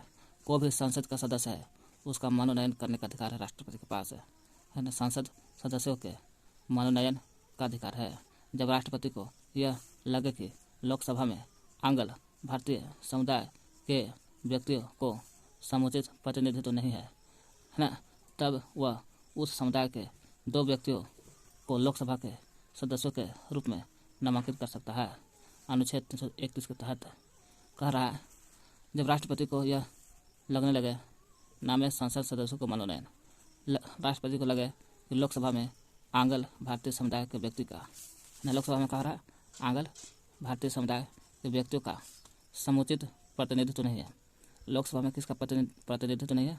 आंग्ल भारतीय समुदाय के व्यक्तियों का समुचित प्रतिनिधित्व नहीं कर रहा है लोकसभा में, तब वह उस समुदाय के 2 व्यक्तियों तब चाहेगा राष्ट्रपति उस समुदाय के 2 व्यक्ति को लोकसभा के लिए सदस्य के रूप में नामांकित कर सकता है। क्यों कर सकता है? तो लोकसभा में आंग्ल भारतीय समुदाय के व्यक्ति का समुचित प्रतिनिधित्व नहीं काम हो रहा है, तो राष्ट्रपति चाहेगा उस समय 2 व्यक्ति को अपनी मर्जी से लोकसभा के सदस्यों के रूप में नामांकित कर सकता है। क्या व्यक्ति के? 2 व्यक्ति को इस रूप में लोकसभा के सदस्यों के रूप में नामांकित कर सकता है ताकि लोकसभा में आंग्ल भारतीय समुदाय के अनुसार प्रतिनिधित्व हो सके। अनुच्छेद 331 बोलता है ऐसा बात। इसी प्रकार वह कला, साहित्य, पत्रकारिता, विज्ञान तथा सामाजिक कार्यों में पर्याप्त अनुभव एवं दक्षता रखने वाले 12 व्यक्ति को राज्यसभा में नामजद कर सकता है। पूछ सकता है कला, साहित्य, पत्रकारिता, विज्ञान, सामाजिक कार्यों में पर्याप्त अनुभव होना चाहिए और दक्षता रखने वाले 12 व्यक्ति को चाहेगा 12 व्यक्ति को तो राज्यसभा में नाम लिखवा सकता है। अनुच्छेद 80 के 3 में ऐसा बोलता है। राज्यसभा में 80 के 3 में कला साहित्य में राष्ट्रपति को यह लगे कि लोकसभा में आंग्ल भारतीय समुदाय के व्यक्ति का प्रतिनिधित्व नहीं बन रहा है तो अपना मर्जी से राष्ट्रपति चाहेगा उस प्रतिनिधित्व को बनाने के लिए 2 व्यक्तियों को लोकसभा के सदस्यों के रूप में नामांकित कर सकता अपनी मर्जी से। अध्यादेश जारी करने की शक्ति भी है। संसद के स्थगन के समय अनुच्छेद 123 के तहत अध्यादेश जारी कर सकता है। संसद के राष्ट्रपति चाहे तो अध्यादेश जारी करने की शक्ति भी उसको। इस संसद से संबंधित है। राष्ट्रपति है तो संसद सदन होगा, अच्छा निम्न सदन रहो या उच्च सदन रहो। संसद के स्थगन होता है मैंने संसद आगे खत्म होता है बैठक उठा उस समय अनुच्छेद 123 के तहत राष्ट्रपति चाहेगा तो अध्यादेश जारी कर सकता है। किसके अनुसार? 123 के तहत संसद के स्थगन के समय अनुच्छेद संसद का जब स्थगन होगा उस समय कह रहा है अनुच्छेद 123 के तहत 123 लगा करके अध्यादेश जारी कर सकता है राष्ट्रपति। का अध्यादेश जारी कर सकता है जिसका प्रभाव संसद के अधिनियम के समान होता है। उसका प्रभाव किस अधिनियम के तहत होता है? उसका प्रभाव संसद के अधिनियम के समान होता है। इसका प्रभाव संसद सत्र के शुरू होने के 6 सप्ताह तक रहता है। संसद जब शुरू होता है शुरू होने के 6 सप्ताह तक काम रहता है, परंतु राष्ट्रपति राज्य सूची के विषय पर आदेश जारी नहीं कर सकता है। पूछा जाता है राष्ट्रपति राज्य के सूची के विषय पर आदेश जारी कर सकता है कि नहीं, तो नहीं कर सकता है।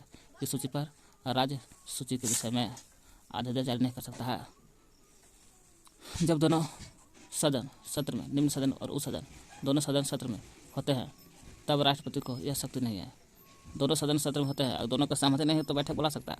और जब दोनों सदनों के सत्र में होते हैं, जब दोनों सदन सत्र में है, तो समझिए कि राष्ट्रपति को यह शक्ति नहीं है कि आदेश जारी कर देगा दोनों को रहते हुए। सैनिक शक्ति, सैन्य बलों की सर्वोच्च शक्ति। कोई भी सैन्य बलों की जो सर्वोच्च शक्ति है, सर्वशक्ति ज़्यादा ताकत राष्ट्रपति में सन्निहित है, किंतु इसका प्रयोग विधि द्वारा नियमित है। राष्ट्रपति में है नियमित, लेकिन विधि को नियम से चलता है। राजनीतिक शक्ति, दूसरे देशों के सैनिक शक्ति, सैन्य बलों की सर्वशक्ति राष्ट्रपति में सन्निहित होता है।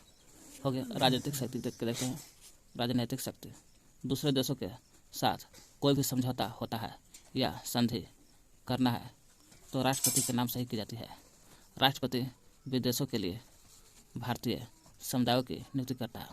राष्ट्रपति चाहता राष्ट्र का काम है विदेशों के लिए, कहीं भी विदेश आना है तो भारतीय राजदूतों की नियुक्ति करता है। कोई भी भारतीय नागरिक हो उसको नियुक्ति करता है, जाना तो जाओ, नहीं जाना तो मत जाओ। क्योंकि भारत में विदेशों और राजदूतों की नियुक्ति का अनुमोदन भी करता है। क्षमादान की शक्ति, संवैधानिक के अनुच्छेद 72 के अनुसार क्षमादान कर सकता है के अंतर्गत राष्ट्रपति किसी अपराध के लिए दोषी ठहराए गए किसी व्यक्ति के दंड को क्षमा करने, उसका प्रविलंबन है ना, परिहार समय को बढ़ा सकता है, परिहार भी कर सकता है, लघुकरण भी करने की शक्ति है, क्षमता करने की है ना। अपराधी को प्रविलंबन करने का, परिहार करने का, लघुकरण की शक्ति प्राप्त है आपको राष्ट्रपति में। क्षमा में दंड और बंदीकरण दोनों हटा सकता है। क्षमा में चाहेगा राष्ट्रपति, दंड है तो दंड को भी हटा सकता है और बंदीकरण को भी हटा सकता है राष्ट्रपति, दोनों हटा दिया जाता है। दंड और बंदीकरण दोनों हटा दिया जाता है क्षमा में। पूछ सकता है क्षमा में किसको हटा जाता है? दंड और बंदीकरण दोनों हटा दिया जाता है तथा दोषी को पूर्णतः मुक्त कर दिया जाता है। हटा करके दोषी को पूर्ण मुक्त हो गया। और का लघुकरण में यही लघुकरण में दंड के स्वरूप को बदलकर कम कर दिया जाता है। लघुकरण का ना दंड अपराध का ज़्यादा किया है उसको समय घटा दिया जाता है। लघुकरण में दंड के स्वरूप को बदलकर कम कर दिया जाता है, छोटा मोटा। जैसे मृत्युदंड का लघुकरण कर कठोर या साधारण कारावास में परिवर्तन कर देना। मृत्युदंड है उसको लघुकरण करके है ना कम बदलकर कम कर देता है, उसका छोटा सज़ा मिलता है। तो मृत्यु को लघुकरण करके कठोर भी कर सकता है और या साधारण कारावास में परिवर्तन भी कर सकता है, मैंने बचा सकता है। परिहार में जो परिहार का मतलब कहा है सुनिए। परिहार का मतलब है ना दंड की प्रकृति में परिवर्तन किए बिना उसकी अवधि कम कर देते हैं, है ना। दंड की जो प्रकृति है उसको परिवर्तन भी नहीं किया, दंड की प्रकृति को परिवर्तन भी नहीं किया, बिना परिवर्तन किए उसकी अवधि समय को कम कर देता है परिहार में, है ना। जैसे 2 वर्ष के कठोर कारावास है 1 वर्ष में परिवर्तन कर दिया, और जिसको मृत्युदंड है और उसको कठोर या साधारण कारावास में डाल दिया, कठोर या साधारण वास में डाल दिया, लघुकरण हो गया। 2 वर्ष के कठोर कारावास को 1 वर्ष के कठोर में कारावास में कर दिया तो समझिए को परिहार कहलाता है। प्रविलंबन का मतलब क्या होता है? प्रविलंबन में किसी दंड पर, विशेष करके मृत्युदंड खास करके रखना, रोक लगाना है।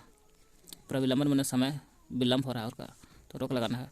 वही प्रविलंबन में किसी दंड पर, खास करके मृत्युदंड पर रोक लगाना है ताकि दोषी व्यक्ति क्षमा याचना कर सके। दोषी व्यक्ति क्या कर सके? क्षमा याचना कर सके, ऐसा प्रविलंबन में है। विराम में किसी दोषी के सजा को विशेष स्थिति में कम कर दिया जाता है। विराम में देखा जाए किसी दोषी के सजा को स्थिति को कम कर दिया जाता है। कब? विराम में। विराम नहीं जी, विराम होगा, देखना। विराम में क्या होता है? दोषी की सजा स्थिति को कम कर दिया जाता है। जैसे गर्भवती स्त्री है उसकी सजा कम कर देना कम हो जाता है। कब? विराम रहता है तब, है ना। जब क्षमादान की पूर्व याचिका राष्ट्रपति ने रद्द कर दी हो, कोई भी क्षमादान है, क्षमादान की पूर्व याचिका मैंने क्षमादान करने के पहले कोई याचिका राष्ट्रपति ने रद्द कर दिया है। क्षमादान की याचिका का होगा राष्ट्रपति कर दिया, कब? पूर्व में, पहले ही राष्ट्रपति ने रद्द कर दिया हो तो दूसरी याचिका नहीं दायर किया जा सकता है। जब रद्द कर दिया तो रद्द कर दिया, दूसरा कहाँ से याचिका दायर होगा? पूर्व याचिका रद्द तो नया याचिका दायर नहीं होगा। राष्ट्रपति के आपातकालीन शक्तियाँ क्या हैं? तो राष्ट्रपति की आपातकालीन शक्ति देखते हैं। आपातकाल के संबंधित उपबंध भारतीय संविधान के भाग 18 के अनुच्छेद 352 से 360 तक कह रहा है। संविधान के आपातकाल के बारे में देखना है। भाग 18 है, अनुच्छेद 352 से 360। देखिए यहाँ लिखा हुआ है आपात उपबंध भाग 18 में है, 352 से लेकर 360 के बीच में है ना। यह भारतीय आपात उपबंध है। यहाँ देख लीजिए आपात उपबंध भाग 18 में है। राष्ट्रपति का आपातकालीन शक्ति भाग 18 अनुच्छेद 352 से लेकर 360 आपात उपबंध से है। मंत्रिपरिषद के परामर्श से कोई भी मंत्रिपरिषद कहेगा कि परामर्श से राष्ट्रपति 3 प्रकार के आपात लागू कर सकता है।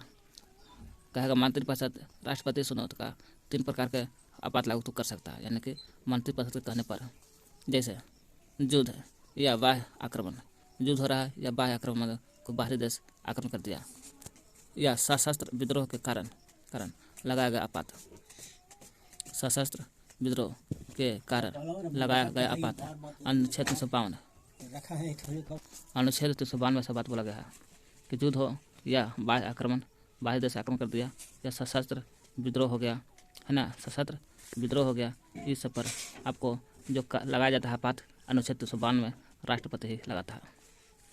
नेक्स्ट बी बोलता है राज्यों में संवैधानिक तंत्र के विफल होने से उत्पन्न आपात। अनुच्छेद 356 रानी राष्ट्रपति शासन कहते हैं इसको।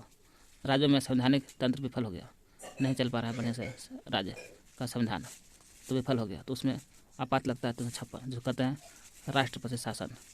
राष्ट्रपति शासन 356 के अनुसार है। वित्तीय आपात अनुच्छेद 360 न्यूनतम अवधि 2 वर्ष। पूछेगा वित्तीय आपात कौन लगाता है? राष्ट्रपति शासन, राष्ट्रपति लगाता है अनुच्छेद 360 में वित्तीय न्यूनतम अवधि 2 वर्ष। वित्तीय आपात अनुच्छेद 360 लगाता है, न्यूनतम समय 2 माह तक रहता है समय, इससे ज़्यादा नहीं।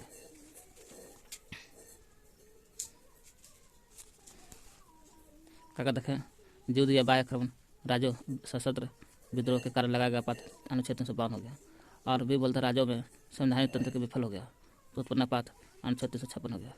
राज्य में संवैधानिक तंत्र विफल हो गया तो यानी कि राष्ट्रपति शासन 356। वित्तीय आपात जो 2 महीने के लिए रहता है कम से कम 360 अनुच्छेद न्यूनतम अवधि 2 माह। राष्ट्रपति किसी सार्वजनिक महत्व के प्रश्न पर उच्चतम न्यायालय से अनुच्छेद 143 के अधीन परामर्श ले सकता है, लेकिन वह यह परामर्श मानने के लिए बाध्य नहीं है। कह रहा है कि राष्ट्रपति किसी सार्वजनिक महत्व का कोई प्रश्न पूछना है ना, सार्वजनिक महत्व के बारे में प्रश्न पूछना है राष्ट्रपति को, तो प्रश्न पर उच्चतम न्यायालय के अनुच्छेद 143 के अधीन, अनुच्छेद 143 बोलता है 143 अधिक परामर्श ले सकता है, यानी पूछ सकता है, कोई दिक्कत नहीं है। उच्चतम न्यायालय से प्रश्न पूछ सकता है, परामर्श उच्चतम न्यायालय अनुच्छेद 143 के अधीन परामर्श ले सकता है या प्रश्न पूछ सकता है, प्रश्न के बारे में है, प्रश्न पर पूछ सकता है, परामर्श ले सकता है। लेकिन वह यह परामर्श मानने के लिए जरूरी नहीं है। वह जो प्रश्न पूछ रहा है वो मान सकता है, नहीं भी मान सकता, इसके लिए बात नहीं किया जाता है। राष्ट्रपति प्रतिबद्ध है, मानो या ना मानो। कौन सा अनुच्छेद है? 143। राष्ट्रपति के किसी विधेयक पर अनुमति देने या न देने के निर्णय लेने की सीमा का अभाव होने के कारण राष्ट्रपति जब वीटो का प्रयोग कर सकता है। कोई विधेयक पर अनुमति देना है या नहीं देना है, विधेयक को अनुमति देंगे या नहीं देंगे, उसका निर्णय की सीमा का अभाव होने के कारण है ना, उस सीमा का अभाव होने के कारण राष्ट्रपति चाहेगा, समझ में नहीं आ रहा राष्ट्रपति को विधेयक पर अनुमति दे या न दे, उसको समझ में नहीं आ रहा है ना। इस अभाव में राष्ट्रपति चाहेगा जेबी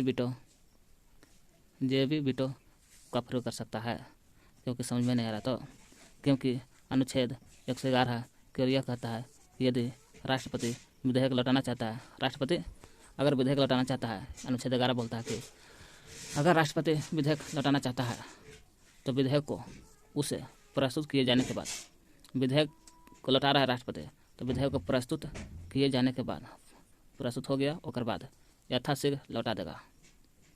जेबी वीटो शक्ति का प्रयोग उदाहरण 1986 में संसद द्वारा पारित भारतीय डाक संशोधन विधेयक।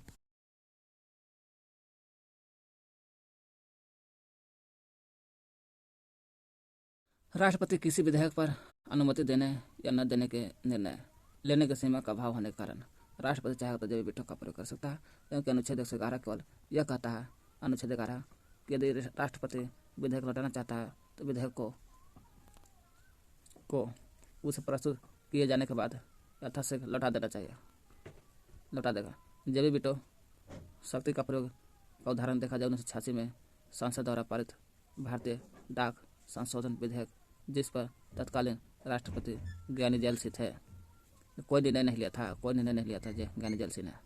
3 वर्ष के पश्चात 1989 में अगले राष्ट्रपति आर वेंकटरमन ने इस विधेयक को नई राष्ट्रीय मोर्चा सरकार को वापस पुनर्विचार हेतु भेजा, परंतु सरकार ने इसे रद्द करने का फैसला लिया।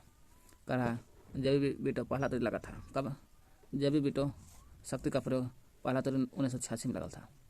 1986 में लगा था तो संसद द्वारा पारित किया गया था। किसका था? संसद द्वारा पारित भारतीय डाकघर संशोधन विधेयक पर लगा था, जिस पर उस समय तत्कालीन राष्ट्रपति ज्ञानी जेल सिंह ने कोई निर्णय नहीं लिया था।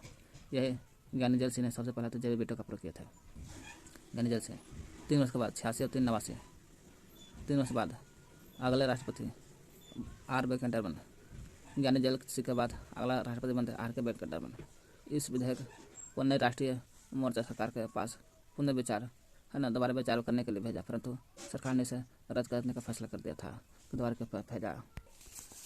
डॉक्टर राजेंद्र प्रसाद भारत के प्रथम राष्ट्रपति थे। वह लगातार 2 बार राष्ट्रपति निर्वाचित हुए हैं, 2 बार लगातार राष्ट्रपति। एस राधाकृष्णन लगातार 2 बार उपराष्ट्रपति रहे हैं, 2 बार उपराष्ट्रपति, 1 बार राष्ट्रपति भी रह चुके हैं एस राधाकृष्णन। केवल बेबी गिरी के निर्वाचन के समय दूसरे चक्र की मतगणना करनी पड़ी। बेबी गिरी जब थे राष्ट्रपति उस समय दूसरे चक्र की मतगणना करने पड़ गया था। दूसरे चक्र के इनका बेबी गिरी के समय निर्वाचन के समय दूसरे चक्र की मतगणना हमको करना पड़ गया था। बेबी गिरी के समय केवल नीलम संजीव रेड्डी ऐसे राष्ट्रपति हुए जो 1 बार चुनाव हार गए थे। नीलम संजीव रेड्डी ऐसे थे राष्ट्रपति।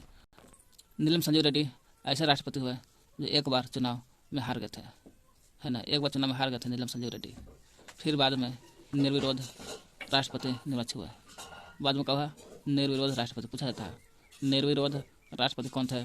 नी से निर्विरोध संजीव रेड्डी, नी से नीलम संजीव रेड्डी और नी से निर्विरोध राष्ट्रपति हुआ। कैसे हुआ?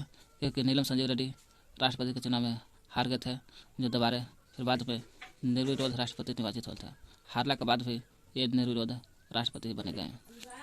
हाँ भारत की प्रथम महिला राष्ट्रपति प्रतिभा देवी सिंह पाटिल है। प्रथम तो याद है, प्रतिभा देवी सिंह पाटिल प्रथम और महिला राष्ट्रपति थे। अब चलते हैं नेक्स्ट और उपराष्ट्रपति के बारे में। उपराष्ट्रपति अनुच्छेद 63 कहता है, क्या कहता है? अच्छा,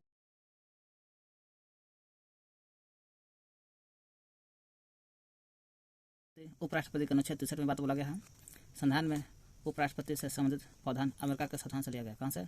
अमेरिका से लिया गया उपराष्ट्रपति के बारे में। अनुच्छेद 63 भारत का और राष्ट्रपति कहेगा तो राष्ट्रपति जो है ना, भारत संघ की कार्यपालिका शक्ति राष्ट्रपति में निहित है। अनुच्छेद 53 है। 63-52 में बोलता है राष्ट्रपति के बारे में। इंग्लैंड के सम्राट के समान है भारत का राष्ट्रपति। देखिए अनुच्छेद 63 में बोला है, ऐसे राष्ट्रपति के 52 में बोला गया। अमेरिका का संविधान से लिया गया है। भारत का उपराष्ट्रपति राज्यसभा के पदेन सभापति होता है। उपराष्ट्रपति जो होता है राज्यसभा का पदेन सभापति होता है। पूछता है राज्यसभा का पदेन सभापति होता है। अनुच्छेद 64 से लेकर अनुच्छेद 89 तक ऐसा बात बोला गया है। राज्यसभा का पदेन सभापति कौन होता है? उपराष्ट्रपति। उपराष्ट्रपति राज्यसभा का सदस्य नहीं होता। जब पदेन सभापति हो जाता है तो सदस्य नहीं होता। राज्यसभा का सदस्य नहीं होता है, फिर भी राज्यसभा का पदेन सभापति होता है। राज्यसभा का सदस्य नहीं है, फिर भी पदेन सभापति बन जाता है। अतः इसे मतदान अधिकार नहीं होता है। राज्यसभा का सदस्य नहीं होता है, अतः इसे मतदान अधिकार नहीं है, किंतु सभापति के रूप में निर्णायक मत देने का अधिकार है। कहने का मतलब हुआ उपराष्ट्रपति राज्यसभा का पदेन सभापति होता है। सही बात है। अगर नहीं होगा, अगर उपराष्ट्रपति राज्यसभा का पदेन सभापति या सदस्य नहीं है तो इसे वोट देने का अधिकार नहीं है। देगा कब? जब सभापति के रूप में काम करेगा तब वोट दे सकता है, नहीं है तो नहीं दे सकता है। योग्यता: कोई व्यक्ति उपराष्ट्रपति के निर्वाचन होने के योग्य तभी होगा जब वह भारत का नागरिक हो, 35 वर्ष की उम्र कर चुका हो, राष्ट्रपति इतना भी 35 भी, राज्यसभा का सदस्य निर्वाचित होने के योग्य हो। उपराष्ट्रपति बनना है राज्यसभा का सदस्य निर्वाचन योग्य हो, और राष्ट्रपति बनना है लोकसभा के होना चाहिए निर्वाचित योग्य। निर्वाचन के समय किसी प्रकार के लाभ के पद पर न हो, वह संसद का सदन या राज्य के विधानमंडल के किसी सदन का सदस्य नहीं होना चाहिए। न सदन को होना चाहिए, न राज्य के विधानमंडल को होना चाहिए, सदस्य नहीं होना चाहिए हो सके। यदि ऐसा व्यक्ति उपराष्ट्रपति निर्वाचित हो भी जाता है तो समझा जाएगा कि उस सदन का अपना स्थान पद ग्रहण की तारीख से रिक्त खाली कर देना होगा। एस राधाकृष्णन 1952 से 63 10 वर्ष, डॉक्टर जाकिर हुसैन 62 से 67 5 वर्ष, बी गिरी, गोपाल स्वरूप पाठक, BD जट्टी, न्यायमूर्ति Mohammad Hidayatullah, R Venkataraman, doctor Shankar Dayal Sharma, KR Narayan, Krishan Kant, Bhairon Singh Shekhawat, Hamid Ansari, है ना। उपराष्ट्रपति का अपना पद ग्रहण करने से पूर्व राष्ट्रपति को या तो फिर राष्ट्रपति द्वारा नियुक्त किसी व्यक्ति के समक्ष शपथ लेनी पड़ती है। राष्ट्रपति से शपथ लो या तो राष्ट्रपति के समक्ष नियुक्त की गई कोई शपथ व्यक्ति दे सकता है। उपराष्ट्रपति की पदावधि अनुच्छेद 67। पदावधि क्या है? उपराष्ट्रपति पद ग्रहण की तारीख 5 वर्ष की होती है, परंतु उपराष्ट्रपति राष्ट्रपति को संबोधित कर हस्ताक्षर सहित लेख द्वारा अपना त्याग पत्र दे सकता है। शपथ भी राष्ट्रपति और त्याग पत्र भी राष्ट्रपति दे सकता है। उपराष्ट्रपति राज्यसभा के ऐसे संकल्प द्वारा अपने पद से हटाया जा सकता है जिसे राज्यसभा के तत्कालीन व समस्त सदस्यों के बहुमत ने पारित कर दिया है। उपराष्ट्रपति हटेगा कैसे? जब राज्यसभा के बहुमत अगर मिलता है तो हट जाएगा, जिसे लोकसभा में सहमत होना चाहिए। राज्यसभा के बहुमत से फिर लोकसभा में इसके सब राज्यसभा के बहुमत जाएगा लोकसभा में, फिर लोकसभा के सहमत से, है ना, इसको हटाया जा सकता है। उसके लिए भी उपराष्ट्रपति को 14 दिन पहले सूचना दे देनी चाहिए। 14 दिन पहले सूचना भी मिलना चाहिए। उपराष्ट्रपति अपने पद की अवधि समाप्त होने जाने पर भी तक पद का धारण करता रहेगा। कब तक? जब तक उसका उत्तराधिकारी ग्रहण न कर ले। उपराष्ट्रपति के निर्वाचन से संबंधित विवादों का निपटारा भी राष्ट्रपति की तरह उच्चतम न्यायालय द्वारा किया जाता है। जिस तरह से राष्ट्रपति के निर्वाचन में विवाद होता है, उसी तरह से उपराष्ट्रपति के भी निर्वाचन में भी विवाद होता है। दोनों का निपटारा उच्चतम न्यायालय ही करता है। निर्वाचन अवैध होने पर उसके द्वारा किए गए कार्य अवैध नहीं होगा। निर्वाचन अवैध भले हो सकता है, लेकिन सर्वोच्च न्यायालय द्वारा किया कार्य अवैध नहीं होता है। राष्ट्रपति के पद खाली रहने पर उपराष्ट्रपति की हैसियत से काम करता है। अनुच्छेद 65 में बोला गया है कि राष्ट्रपति नहीं रहेगा तो उपराष्ट्रपति काम करेगा। 65 में बोला है उपराष्ट्रपति को राष्ट्रपति के रूप में कार्य करने की अधिकतम अवधि 6 माह तक होती है। इस दौरान राष्ट्रपति का चुनाव करा लेना अनिवार्य है। राष्ट्रपति के रूप में कार्य करते समय उपराष्ट्रपति को राष्ट्रपति के सब शक्ति मिल जाता है, अनुमुक्तियाँ मिल जाता है, उपलब्धि मिल जाता है, भत्ता, विशेष अधिकार प्राप्त हो जाता है। जब किसी कालावधि उपराष्ट्रपति राष्ट्रपति के रूप में कार्य करता है तो वह राज्यसभा के सभापति के पद के रूप में कार्य करेगा, सभापति के रूप में कार्य नहीं करता है। ऐसे उपराष्ट्रपति राज्यसभा का पदाध्यक्ष होता है। जब राष्ट्रपति बन जाता है उपराष्ट्रपति, उस सभापति का कार्य नहीं करता है। अनुच्छेद 97 के तहत अधीन राज्यसभा के सभापति का वेतन अब हत्या का भी हकदार नहीं होगा। जब सभापति का अध्यक्ष नहीं होगा फिर हत्या उल्लाता को मिलेगा। प्रधानमंत्री संविधान के अनुच्छेद 74 के अनुसार राष्ट्रपति को उसके कार्यों का संपादन व सलाह देने हेतु मंत्रिपरिषद होती है, जिसका प्रधानमंत्री होता है। कर रहा है संविधान का 74 बोलता है अनुच्छेद, राष्ट्रपति को उसके कार्यों, राष्ट्रपति हो राष्ट्रपति के काम को संपादन करना हो या सलाह देना हो राष्ट्रपति के काम को, एक मंत्रिपरिषद होना चाहिए जिसका नाम है प्रधानमंत्री होता है। इसका प्रधानमंत्री, यही प्रधानमंत्री मंत्रिपरिषद को संपादन, सलाह, काम सब दिखाता है। संविधान के अनुच्छेद 75 के अनुसार प्रधानमंत्री की नियुक्ति राष्ट्रपति कर लेता है और राष्ट्रपति अन्य मंत्रियों की नियुक्ति करता है, लेकिन राष्ट्रपति की सलाह पर करता है। और राष्ट्रपति की अन्य मंत्री की नियुक्ति राष्ट्रपति करता है, लेकिन प्रधानमंत्री की सलाह पर करेगा। मंत्रिपरिषद का सदस्य बनने के लिए वैधानिक दृष्टि से यह आवश्यक है कि व्यक्ति संसद के किसी सदन का सदस्य हो। अगर मंत्रिपरिषद बनना है तो उस व्यक्ति को संसद के किसी सदन का सदस्य होना चाहिए। अगर संसद के किसी सदन का सदस्य नहीं है तो मंत्रिपरिषद नहीं बनेगा। यदि व्यक्ति मंत्री बनते समय संसद का सदस्य नहीं है तो उसे 6 महीने के अंदर संसद सदस्य बनना अनिवार्य है। अगर नहीं बनता है तो उसे पद छोड़ना होगा। पद ग्रहण से पूर्व माने कोई मंत्री पद ग्रहण से पहले प्रधानमंत्री सहित प्रत्येक मंत्री को राष्ट्रपति के सामने पद और गोपनीयता का शपथ लेना पड़ता है। कोई मंत्री रहे, राष्ट्रपति से ही आपको शपथ लेना पड़ता है। सभी मंत्रियों, राज्य मंत्रियों उप मंत्रियों को निःशुल्क निवास स्थान तथा अन्य सुविधा उपलब्ध भी है। निःशुल्क निवास। मंत्रिपरिषद सामूहिक रूप से देखा जाए लोकसभा का प्रति उत्तरदायी होता है। कितनों भी मंत्रिपरिषद है सभी लोकसभा के प्रति उत्तरदायी होता है, क्योंकि लोकसभा के चुनाव में ही मंत्रिपरिषद बनते हैं। सभी समय आ गया। यदि लोकसभा किसी एक मंत्री के विरुद्ध अविश्वास का प्रस्ताव पारित करे अथवा उस विभाग से संबंधित विधेयक को रद्द कर दे तो समस्त मंत्रिमंडल को त्यागपत्र देना पड़ जाता है।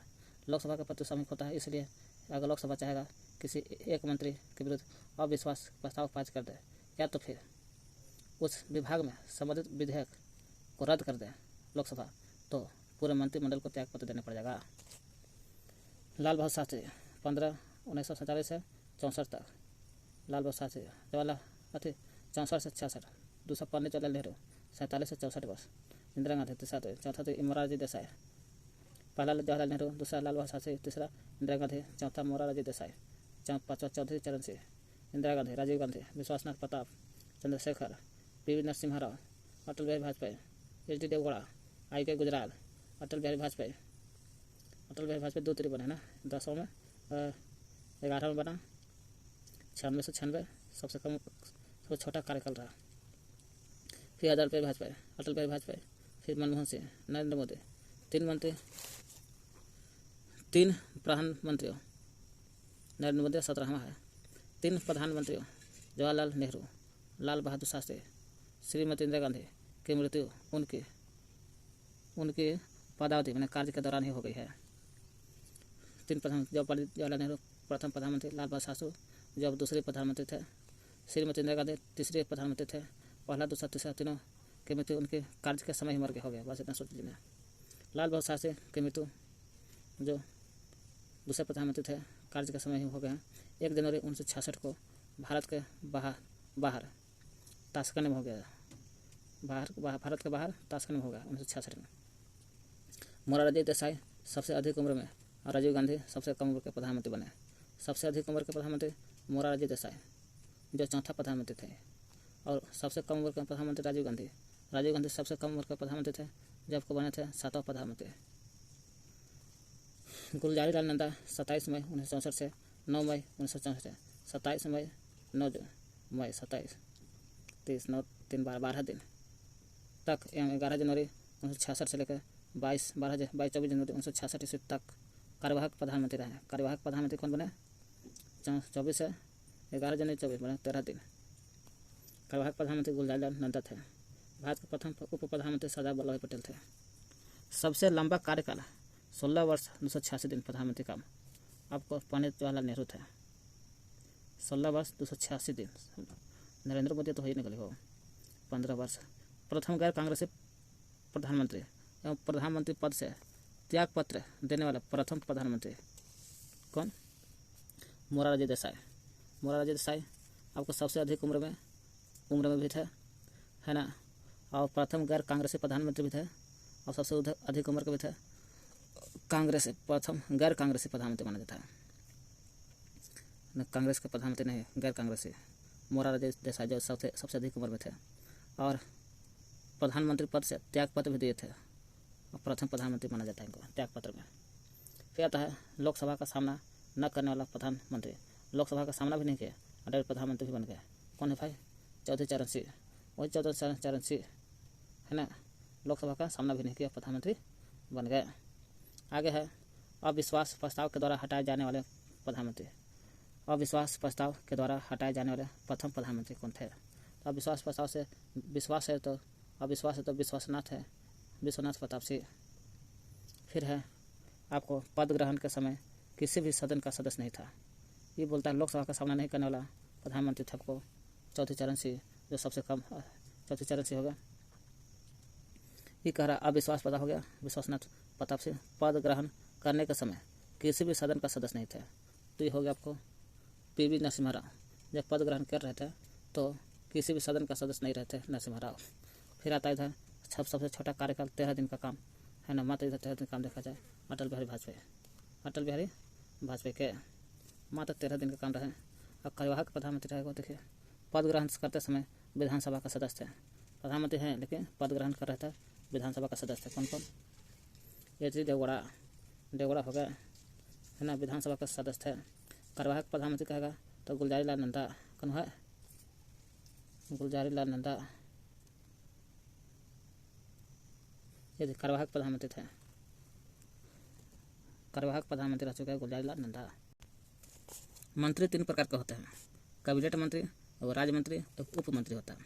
कैबिनेट मंत्री, राज्य मंत्री, उप मंत्री। कैबिनेट मंत्री विभाग का अध्यक्ष होता है। कैबिनेट जो होता है कोई भी विभाग का अध्यक्ष यही होता है ना, विभाग का अध्यक्ष। कैबिनेट मंत्री विभाग का अध्यक्ष होता है। प्रधानमंत्री एवं कैबिनेट मंत्री को मिलाकर मंत्रिमंडल का निर्माण करता है। प्रधानमंत्री मिला दो और कैबिनेट, एक कैबिनेट में आपको प्रधानमंत्री मिला दीजिएगा तो आपको विभाग के अध्यक्ष के साथ साथ है ना मंत्रिमंडल का निर्माण भी करता है। वही का प्रधानमंत्री कैबिनेट मंत्री को मिलाकर प्रधानमंत्री का निर्माण करता है। प्रधानमंत्री लोकसभा का नेता होता है। लोकसभा का नेता कौन होता है? प्रधानमंत्री। लोकसभा के उत्तरदायी कौन होता है? मंत्रिपरिषद, मंत्री लोकसभा। और राष्ट्रपति का प्रधानमंत्री लोकसभा का नेता होता है और राष्ट्रपति को संसद का सत्र आहूत करने तथा सत्रासन करने संबंधी परामर्श देता है। राष्ट्रपति को बोलता है, संसद तो करता है चालू, बंद स्थगित नहीं करता राष्ट्रपति, लेकिन प्रधानमंत्री के परामर्श पर वह किसी भी समय लोकसभा का विघटित भी करने की सिफारिश राष्ट्रपति से कर सकता है ना। किसी भी समय में लोकसभा को कहेगा विघटित करवा सकता है, ऐसा राष्ट्रपति से कर सकता है प्रधानमंत्री। प्रधानमंत्री सभा पटल पर सरकार की नीतियों की घोषणा करता है। प्रधानमंत्री कहता है कि सभा पटल पर सरकार की नीतियों की घोषणा करो। कहाँ नीतियों की घोषणा करना है? सभा पटल पर। कौन करता है? प्रधानमंत्री खुद करता है। प्रधानमंत्री नीति आयोग, राष्ट्रीय विकास परिषद, राष्ट्रीय एकता परिषद, अंतर्राष्ट्रीय परिषद, राष्ट्रीय जल संसाधन परिषद का अध्यक्ष होता है। नीति आयोग का अध्यक्ष प्रधानमंत्री, राष्ट्रीय विकास परिषद का भी अध्यक्ष प्रधानमंत्री होता है। विकास परिषद, राष्ट्रीय एकता परिषद भी रहेगा, एकता परिषद का भी प्रधानमंत्री, अंतर्राष्ट्रीय परिषद भी रहेगा प्रधानमंत्री, राष्ट्रीय जल संसाधन भी रहेगा, प्रधानमंत्री रहता है के अध्यक्ष। प्रधानमंत्री राष्ट्रपति और मंत्रिपरिषद के बीच संवाद की मुख्य कड़ी अनुच्छेद 78 है। प्रधानमंत्री जो है ना, राष्ट्रपति और मंत्रिपरिषद जितना है दोनों के बीच का कड़ी माना जाता है प्रधानमंत्री को, अनुच्छेद 78 बोलता है। प्रधानमंत्री राष्ट्रपति को विभिन्न अधिकारियों जैसे भारत का महानिवादी राष्ट्रपति चुनता है, भारत का नियंत्रक महालेखा परीक्षा राष्ट्रपति बनाता है, संघ लोक सेवा आयोग का अध्यक्ष राष्ट्रपति बनाता है, उसका सदस्य चुनाव आयुक्तों के वित्त आयोग का अध्यक्ष उसके सदस्यों नियुक्ति के संबंध में परामर्श देता है। किसको परामर्श देता है? कौन? प्रधानमंत्री राष्ट्रपति को। प्रधानमंत्री किसी मंत्री के त्याग पत्र देने अथवा राष्ट्रपति को उसे बर्खास्त करने की सलाह दे सकता है। प्रधानमंत्री कहेगा कि किसी मंत्री को त्याग पत्र दो तो उसको देना पड़ जाएगा, या राष्ट्रपति को उसे बर्खास्त करने की सलाह दे सकता है। राष्ट्रपति तो उस प्रधानमंत्री को त्याग पत्र दिवा दो, नहीं तो फिर बर्खास्त करवा दो, है ना, सलाह दे सकती है। कोई भी मंत्री को फिर त्याग पत्र देने के लिए सलाह दे सकता है, तो दे दो अकेले, और नहीं देगा तो राष्ट्रपति के द्वारा उसे बर्खास्त भी करवा सकता है ना। प्रधानमंत्री काम है वह मंत्रिपरिषद बैठक की अध्यक्षता करता है।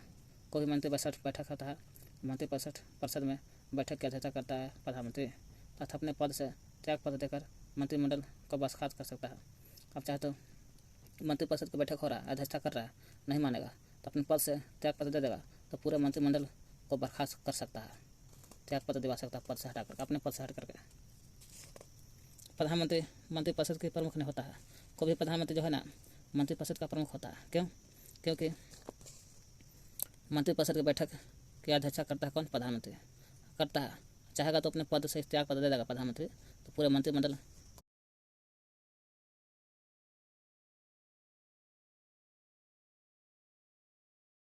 कर रहा।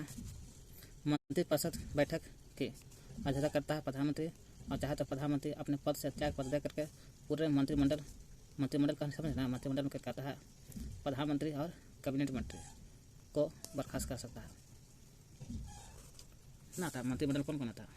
प्रधानमंत्री, कैबिनेट मंत्रिमंडल इसको बर्खास्त कर सकता है प्रधानमंत्री अपने पद से इस्तीफा दे करके। प्रधानमंत्री मंत्रिपरिषद का प्रमुख होता है। कोई मंत्रिपरिषद अगर तो मंत्रिमंडल को बर्खास्त कर सकता है, और मंत्रिपरिषद की बैठक बुला करके प्रधानमंत्री मंत्रिमंडल को बर्बाद कर सकता है। प्रधानमंत्री मंत्रिपरिषद के प्रमुख होता है ना, क्योंकि चाहेगा तो त्याग पत्र दिवा सकता है सबके। अतः जब प्रधानमंत्री त्याग पत्र देता है अथवा उसकी मृत्यु हो जाती है तो अन्य मंत्री को भी कार्य नहीं कर सकते हैं। ऐसा काम बोला गया प्रधानमंत्री के बारे में। अन्य शब्दों में प्रधानमंत्री की मृत्यु अथवा त्याग पत्र से मंत्रिपरिषद स्वयं ही विघटित हो जाते हैं। एक ऐसा शून्यता उत्पन्न होता है, उसको बोलता है शून्यता उत्पन्न होना। जब प्रधानमंत्री त्याग पत्र या मृत्यु हो जाता है तो मंत्रिपरिषद का कार्य खत्म हो जाता है स्वतः, उसे बोलते हैं एक शून्यता उत्पन्न हो जाता है। प्रधानमंत्री ने सबसे बड़ा कार्यकाल पंडित जवाहरलाल नेहरू का देखा 16 वर्ष 286 दिन। कितने देखे? 16 वर्ष 286 दिन है प्रधानमंत्री का, 1947 से 1964 तक। नेक्स्ट, तो 16 वर्ष 9 महीना 13 दिन है इनका कार्यकाल। 16 वर्ष 9 महीना 13 दिन अपने पद पर हैं। देश की प्रथम महिला प्रधानमंत्री श्रीमती इंदिरा गांधी थी, तीसरा प्रधानमंत्री थे और वो में अपने पद पर मरने वाली पहली महिला थी। पहली व्यक्ति रही जो 2 अलग-अलग अवधियों में प्रधानमंत्री रही, अलग-अलग अवधि में प्रधानमंत्री रह चुकी है। ये पहली महिला प्रधानमंत्री है इंदिरा गांधी। 2 बार रह चुके हैं। एक तो ये पहला तो रही थी 86 से 77, फिर इंदिरा गांधी रहती 80 से 84 में। अपने पद पर इनका मृत्यु भी हो गया था। ये पहली इंदिरा गांधी महिला प्रधानमंत्री बनी तो वह राज्यसभा के सदस्य थे। कौन सा? राज्यसभा का सदस्य थे, पहली महिला प्रधानमंत्री बनी तो। अब विधानसभा के सदस्य के अनुसार आपको एक प्रधानमंत्री बने था, आपको एच डी देवगौड़ा, जो विधानसभा के अध्यक्ष था, सदस्य था। राज्यसभा के सदस्य थी आपको इंदिरा गांधी, प्रधानमंत्री बन गई थी। चरण सिंह एकमात्र ऐसे प्रधानमंत्री रहे जो कभी लोकसभा में उपस्थित होने नहीं किए। चौधरी चरण सिंह जो थे आपको 5वां प्रधानमंत्री है। ऐसा है प्रधानमंत्री चौधरी चरण सिंह 5वां प्रधानमंत्री जो लोकसभा का सामना न करने वाला प्रथम प्रधानमंत्री, लोकसभा में कभी उपस्थित न हुए, है ना। प्रधानमंत्री वही है चौधरी चरण सिंह, एकमात्र ऐसे प्रधानमंत्री है जो कभी लोकसभा में उपस्थित नहीं हुए और विश्वास मत प्राप्त करने में असफल होने वाले प्रथम प्रधानमंत्री। अब विश्वास न प्रताप देख लिए पीछे से एक कार्य के में सबसे कम समय तक और प्रधानमंत्री के पद पर रहने वाले प्रधानमंत्री अटल बिहारी वाजपेयी मात्र 13 दिन रहे, सबसे कम समय में। अभी एक कार्यकाल में बात हो रहा। कैबिनेट मंत्रियों में सबसे बड़ा कार्यकाल जगजीवन राम का रहा है। कैबिनेट मंत्री जो जान रहे ना, ये जो कैबिनेट मंत्री में सबसे बड़ा कार्यकाल इसमें जगजीवन राम का रहा है। कैबिनेट मंत्री विभाग के अध्यक्ष होता है। पूछ सकता है कैबिनेट मंत्रियों में सबसे बड़ा कार्यकाल जगजीवन राम का रहा है। लगभग 32 वर्ष तक केंद्रीय मंत्रिमंडल रह चुके हैं ना। जगजीवन राम 32 वर्षों तक केंद्रीय मंत्रिमंडल रह चुके हैं। सबसे लंबी अवधि तक एक ही विभाग का कार्यभार संभालने वाले केंद्रीय मंत्री राजकुमारी अमृता कौर। जगजीवन राम जो थे ना, कैबिनेट मंत्री में सबसे बड़ा कार्यकाल जगजीवन राम, जो लगभग 32 वर्ष तक केंद्रीय मंत्रिमंडल में रहे। ये है सबसे लंबी अवधि तक, ये भी अवधि तक है। एक ही विभाग का देगा तो वो कार्यभार संभालने वाले मंत्री राजकुमारी अमृता कौर थे, एक ही विभाग के। और जगजीवन राम जो है 32 वर्ष रहे। कोई केंद्रीय मंडल में बड़ी अच्छी जाता है, सब मिला के होगा। अब अमृता कुमारी सब एक ही विभाग के थे।